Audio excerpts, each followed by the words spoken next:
terus di saat itu sulit didapatkan, orang yang mempunyai barang tersebut itu pasti dilihat lebih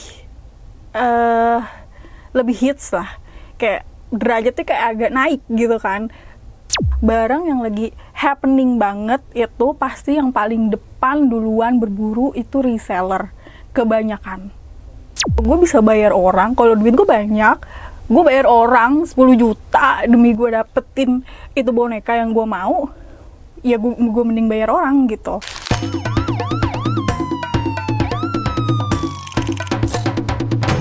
Halo guys, welcome to our very first episode soal ngegosipin apa aja yang lagi trending di kalangan masyarakat Indonesia ya terutama. Nah, kali ini gue mau bahas soal Labubu. Labubu itu trennya menurut gue masih naik. Gue mau cerita dulu nih sekilas dari awal, mungkin ada yang belum tahu. Jadi si Labubu itu kan bagian dari satu koleksi namanya The Monsters. Itu kayak stories animasi yang buatannya si Kasing Lung. Dia itu orang Hong Kong tapi dia tinggalnya di Belgia kayaknya sekarang, tapi besar di Belanda gitu. Dan dia udah bikin itu tuh dari 2015, cuma baru officially berpartner dengan si Pop Mart di tahun 2019. Nah, menurut gue ini salah satu step krusial yang akhirnya bikin Labubu itu lebih terkenal gitu. Karena Pop Mart ini belakangan kan heboh banget kan dengan any kind of toys yang dia punya gitu. Bisa jadi saat dia gabung dengan si Pop Mart di 2019 itu channel untuk ke artis segala macam itu jauh lebih terbuka gitu kan. Sampai akhirnya Lisa, Blackpink, terus tahu gue ada Rose juga, dia ngepost lah soal Labubu itu gitu. Dan udah pasti kayak kalau diposting sama Blackpink yang followers di Instagramnya puluhan juta, bahkan hampir ratusan gak sih, ya udah pasti happening gitu. Dan you don't need any reason, alasan masuk akal apapun, gak perlu untuk punya barang yang sama seperti idolanya, ya gak sih gitu. Nah, sebenarnya di series The Monster itu nggak cuma ada Labubu doang, ada Zimomo, ada Tai Koko atau Roti Koko, dan Spooky. Kalau gue sih, gue lebih suka Spooky ya daripada Labubu gitu. Tapi kan yang dipegang sama Lisa adalah Labubu, makanya Labubunya yang naik gitu. Terus booming lah ke mana-mana gitu. Nah, bahkan yang kemarin terakhir banget itu ngantri dari subuh segala macem, bahkan ada yang berantem segala macem, dan ada yang komen kayak, lu ngapain sih kayak gila, kayak beginian lu berantemin gitu. Terus ada yang komen juga kayak, Indonesia katanya lagi deflasi, Indonesia katanya turun kasta gitu ke bawah, tapi kok ini Labubu bisa segila itu. No guys, nggak gitu. Itu yang belanja, yang ngantri belum tentu dia yang beli untuk dia sendiri gitu. Bisa jadi just tip, bisa juga reseller. Barang yang lagi happening banget itu pasti yang paling depan duluan berburu itu reseller kebanyakan. Udah pasti gitu, karena mereka pasti mau dapat untung dong. Dan yang beli, yang punya duit banyak, kayak ngapain gue pagi-pagi ngantri ya kan buat beli boneka. Kalau gue bisa bayar orang, kalau duit gue banyak, gue bayar orang 10 juta demi gue dapetin itu boneka yang gue mau, ya gue mending bayar orang gitu. Logikanya seperti itu gitu. Jadi kayak kehebohan orang antri sampai kayak desperate banget sampai berantem tuh, bisa jadi, gue yakin sih 70%-nya itu adalah reseller atau just tipper. Ya mereka jadi gedek gitu karena kan ya gue kehilangan duit nih, gue nggak dapet duit nih dari orang yang nitip sama gue, atau kayak gue nggak jadi dapat keuntungan sekian gitu. Jadi kayak wow, sedih banget gitu. Tapi kalau yang belinya, ya dia bisa nitip ke orang lain aja kalau misalnya nggak dapet kan, kayak gitu. Jadi sebenarnya kalau ada keributan untuk hal-hal yang lagi viral, itu nggak selalu orang yang kita kira itu yang lagi ngantri itu adalah orang-orang yang memang beli untuk dirinya sendiri gitu, kayak like the true fans-nya gitu. Bisa jadi bukan mereka gitu, tapi pasti ada juga yang sendiri dengan niat gue pengen beli dengan usaha gue sendiri juga ada gitu. Tapi menurut gue sih kebanyakan ya reseller gitu. sama seperti hal viral lainnya, udah pasti ada kontroversi dan ada konspirasi gitu kan. Nah yang paling banyak gue temuin adalah konspirasi soal Labubu ini adalah demon, iblis, setan, whatever, yang serem-serem itulah gitu. Di TikTok banyak tuh yang cerita. Terus ada juga video YouTube-nya segala macam. Kalau dari cerita si Kasinglung yang bikin, dia sih bilang ini terinspirasi dari cerita Nordik. Tapi kalau orang kan nyari-nyari nih, katanya Labubu itu sama kayak Tao Tie. Gue minta maaf kalau gue salah nyebutnya. Tapi ini adalah mitologi Hong Kong or China gitu. Dan ini tuh monster yang evil, dia jahat dan dia bisa sampai kayak makan dirinya sendiri segala macem, pokoknya kayak gitu. Pokoknya diasosiasikan with something bad gitu. Tapi kalau dilihat fotonya, perbandingannya lihat emang agak mirip sih. Tapi menurut gue agak berlebihan gitu. Dan walaupun begitu, tapi seru gitu kalau mau ngedengerin. Namanya juga konspirasi kan, kita nggak tahu benar atau salahnya gitu. Dan gue ada baca juga dari artikelnya Kompas, katanya accusation about Tao Tie ini dan Labubu itu nggak benar gitu. Dan kalaupun itu benar, ya kalau gue di posisi sebagai kreator Labubu saat ditanyakan, kalaupun seandainya benar ya gue tidak akan mengakui lah gitu, ngapain, itu kan asosiasi yang buruk. Terus gue mengakui secara belak-belakan, namanya agak kurang pinter ya kan gitu. Ini kita mau menjual sesuatu, ya tolong dijaga gitu. Walaupun ada orang lain di luar sana yang nyambung-nyambungin segala macam, tapi kan yang keluar dari kitanya jangan sampai hal negatif gitu. Biarkan orang ngomong hal negatif, tapi kalau dari kita yang jualan, ini kayak brand gitu, jangan sampai keluar hal yang negatif gitu. Tentu saja Labubu itu ada yang bilang lucu, ada yang bilang enggak, ada yang ngapain sih segala macam. Guys, yang namanya sesuatu viral dan tiba-tiba orang pengen punya, nggak cuma Labubu doang, makanan, tempat, itu pasti akan memberikan rasa mengeluarkan rasa ingin tahu manusia, dan itu udah wajar gitu kan. Orang pasti pengen dong punya gitu. Terus di saat itu sulit didapatkan, orang yang mempunyai barang tersebut itu pasti dilihat lebih hits lah, kayak derajatnya kayak agak naik gitu kan.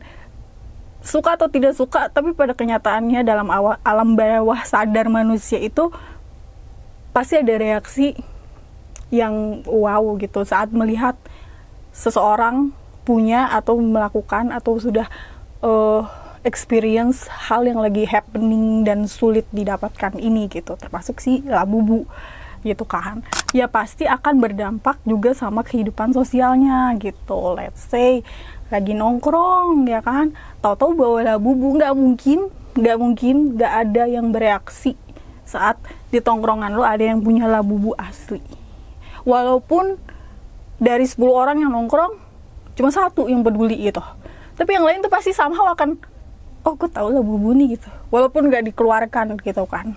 Dan yang punya, ya dia udah pastilah ngerasa kayak ini orang-orang tuh gue punya Labubu ini gitu kan. Dan di beberapa hal, saat lo punya Labubu itu bisa membuat lo lebih mudah masuk ke beberapa kelompok gitu. Kelompok-kelompok yang memang peduli dengan hal seperti itu, kelompok-kelompok misalnya fansnya Popmart, fansnya Labubu segala macem, yang lu ada kepentingan di dalam situ gitu, lu mau mendekati orang-orang di dalamnya gitu, either untuk keperluan bisnis, keperluan eksis, itu sangat dibutuhkan sih sebenarnya kalau misalnya lu mau masuk ke dalam orang-orang ini gitu. Sebagai anak marketing, anak konten, anak digital marketing, whatever, apa yang bisa kita manfaatkan dari kehebohan Labubu ini? Menurut gue hal yang paling simple adalah lu bisa bagi-bagi Labubu. Ya silakanlah berusaha. Tapi kalau lagi happening gini dan lo tiba-tiba membagikan Labubu secara gratis dengan cara apapun, misalnya giveaway gitu, pembelian sekian lu pas dapat Labubu gitu, atau misalnya lu harus follow atau lu harus bikin video buat biar UGC lu banyak gitu kan, lu dapat Labubu, itu bisa dilakukan. Terus yang paling tidak mengeluarkan budget adalah lu bikin postingan soal Labubu seperti yang gue lakukan saat ini, ya kan, ceritain soal Labubu, terus udah gitu cari angle lain. Kalau angle gue ya sudah pasti memberikan ide untuk memanfaatkan ketenaran Labubu. Itu yang paling hebat budget ya, tidak ada budget bahkan. Yang paling fleksibel kan di digital. Iklan yang plesetin Labubu, kalau sekarang sih kayak udah banyak kan, kayak labu terus buah labu gitu. Permainan kata dengan kata Labubu itu gitu. Nah terakhir takeaways-nya dari kejadian Labubu ini menurut gue bukan takeaways baru sih.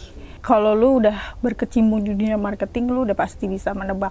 Satu adalah kekuatan influence. KOL, influencer, artis, siapapun itu yang terkenal, itu masih punya influence yang segitu besarnya. Labubu bisa terkenal dan sampai habis di mana-mana, padahal dia udah dari 2015, tapi baru-baru ini kan se-booming yang kayak orang kayak gue aja jadi tahu gitu kan. Itu berkat si Lisa Blackpink gitu kan.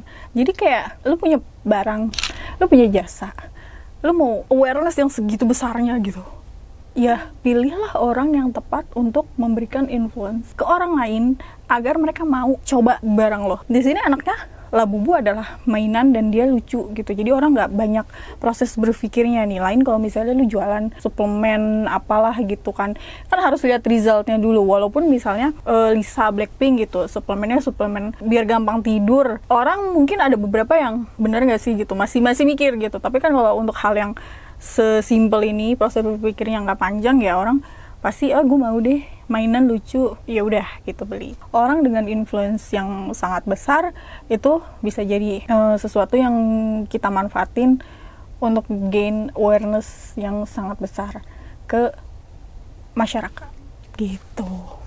Kedua, kolaborasi. Labubu kan sebelum masuk Popmart mungkin dia nggak punya akses ke orang-orang yang bisa menginfluence seperti Lisa gitu.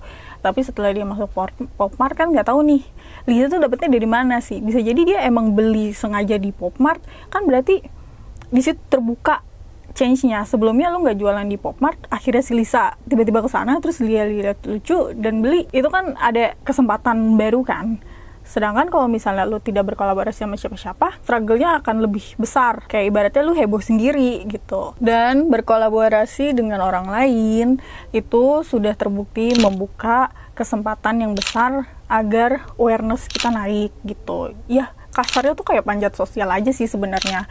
Kayak lu nih misalnya influencer baru ya kan, tapi temen lu ada influencer gede gitu, terus ya udah lu nongol aja di story-nya dia ya kan, sering-seringan ikut hangout padahal kagak nyambung ngobrolannya, tapi kalau diajak ya udah lumayan masuk story gitu kan, pasti temen-temen tuh influencer ngikut follow ya kan, siapa nih gitu, follow, akhirnya followersnya naik, red cardnya naik.